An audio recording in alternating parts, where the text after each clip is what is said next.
What's going on YouTube? It's your boy Dream, and we're here making a wonderful video. I want to share with you 5 habits that I implemented to become a millionaire before the age of 30 years old. So let's just jump right into it. Number 1, stop buying expensive sneakers and clothes. After I graduated from college, I was working at the Ralph Lauren store. I'm working, spending my money, giving it right back to the store. Once I was leaving from that job and starting my first job in the accounting field, I thought I had to get all of this fancy stuff, shirt, ties, literally spent like $900 just to get all these clothes, moved back down to the city, and then I just had clothes that I didn't even wear for so many years. And then when I was moving, I had Ralph Lauren dress shirts that were still in the wrapper. In addition to that, just stop buying all the sneakers. You know, growing up in high school, I loved the sneakers. I'd buy multiple, I'd wait on the line. I would try to flip a pair, so at least if I could sell one, it'd cover the cost of that purchase plus the one that I do want to keep for myself. But eventually I was just having so many sneakers, I had to cut it out. You know, I can only wear one shoe at a time. So what was the point of having an abundance of shoes and then not even wearing some of them and falling out of love with some of them, or even falling out of love with them the next week when the new drop was coming? So like once I realized these things, I gave it up. And that was a big habit that I was able to be aware of and help me to get into a better financial position early on in life. A habit that I implemented to become a millionaire by the time before I was 30 years old was stop paying for all of these first dates.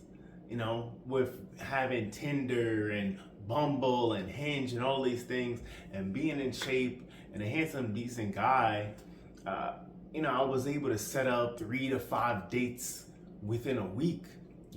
And society tells us that as a man, we should be paying for the first date and all these things. So I was buying into that mindset that I have to pay for these first dates, and it was taxing. And then especially you're paying for these first dates. I'm probably not seeing some of these women again. I had to take a step back because on average I'm spending between $300 and $500 a month going on first dates. That's crazy, right? Taking that same $300 to $500 a month, and if I were to continue that throughout my whole 20s, I would lose essentially almost $68,000. Like, that's wild to me. So once I realized that, I had to change that, and I had to cut that habit out quickly. Like, yes, I still want to date, and yes, I still do date, but now I take a different approach.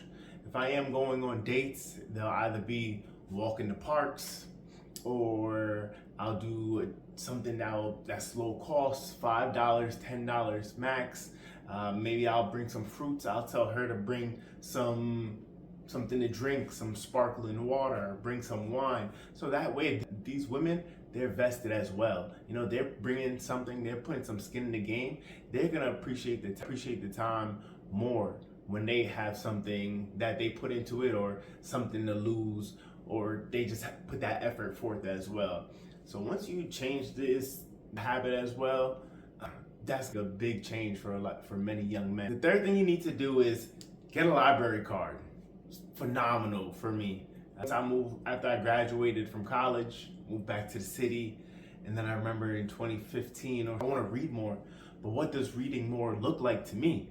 I hadn't read in so long, so reading one magazine article, honestly, that would have been a lot. But I said, no, I need to quantify it. How can I make this happen? Get a library card. I'm gonna read one book every 2 weeks. That was my goal for myself then. And I lit a fire in my life, and it was just no looking back ever since. Books that I read that really helped me just light that fire in my life was, one, self-help book called The Compound Effect by Darren Hardy. Phenomenal book. Even if you're not a strong reader, let me tell you, that book is such an easy read. I think the weakest reader could finish that in a week. If you're a strong reader, you could finish that in like 2 hours. If you're someone like me, I think maybe it took me 3 to 4 days, but it just sucked me in. Pause. That one was wild, I know. But such a phenomenal book that just lit that flame in me to just want to keep going, and like I want to succeed in everything, not even just financially, just anything I wanted to do. Waking up at 5 o'clock in the morning to hit the gym, wanted to do better at work, wanted to succeed in life as a whole. And then additionally, another book that was great for me to just get a good fundamental understanding was Rich Dad Poor Dad. That was another great, phenomenal book that I read in my 20s. And I think between just those two books, a foundation. And then two more books that I would recommend reading. I don't recall the name, but it was written by the CEO of Zillow. And that one was in regards to real estate. And that helped me identify some real estate property that I purchased in my 20s, that I was able to sort of identify a trend before the streets caught on, right? I bought that property for like $30,000, and now that house is valued at almost $200,000. Read that book by the CEO of Zillow. Phenomenal book. Kind of gives you some tips and tricks that you can implement in your life to just get in the game of real estate and identify areas to be in. And then also the fourth book that I want to recommend is called The Best Portfolio Ever, and that'll help you like identify stocks, setting up your stock portfolio as well, where you can go to start open up a brokerage and all of those things if you don't have one already. Those are my recommendation. Number 4, right? Make the sacrifice. Earn as much as you can, as young as you can. Right? Coming out of college, my first job, I was working at a nonprofit as a grant accounting, making $39,350. Right? At the time, that was great money. Prior to that, I was working at the grocery store, earning $865 or so. So it was nice to have a salary coming in, but I knew I needed more. Right? The price of Tesla at the time in 2015 was $200 and change, and that was expensive to buy a lot. So I knew that I needed no more. So I would work 9 to 5 from that job, and I'd find other ways to make more money. So I was dog walking, I was recycling bottles, I was working at Best Buy during the holiday season, 6 to 12. Also, one of the biggest things that helped me was making a switch in jobs, not staying at one job too long. So I was there for maybe a year and 5 months. I went from $39,350 to just shot to $39, I think $375 or so. And honestly, at the time, I thought that was good because I had the interview. They said, "How much you looking for?" I said between 45 and 50,000, right?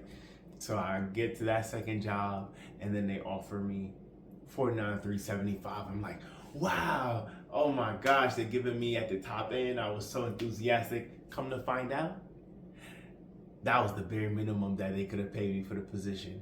And then I went on vacation. I came back. They said, "We were waiting 2 weeks for you to come." Now I look back, I found out why. I said, I would have waited as well. He's the lowest person that's coming in to do the job. He's qualified. I'll wait the 2 weeks. It's worth it.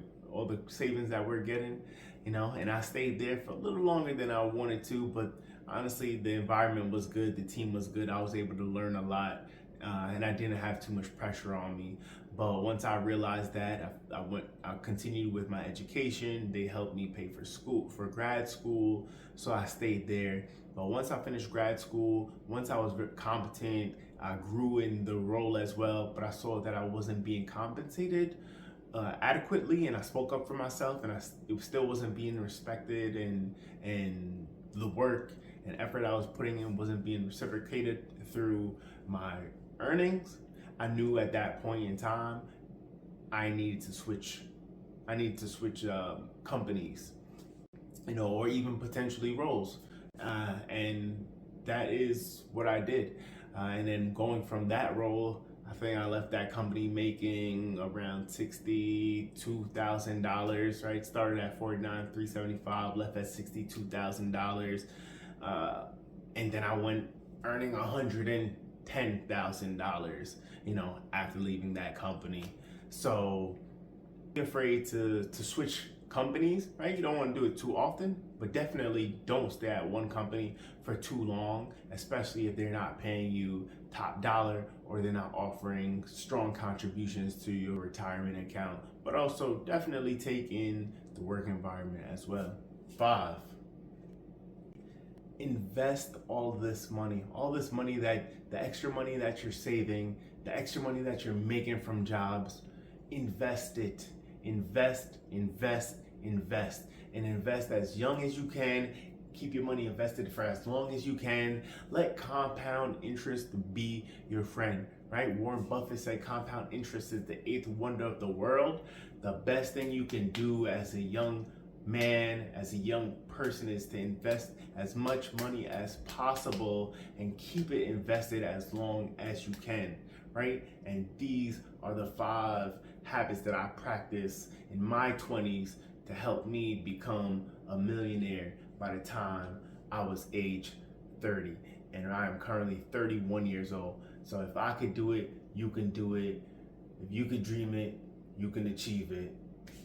Catch you in the next video. I'm out.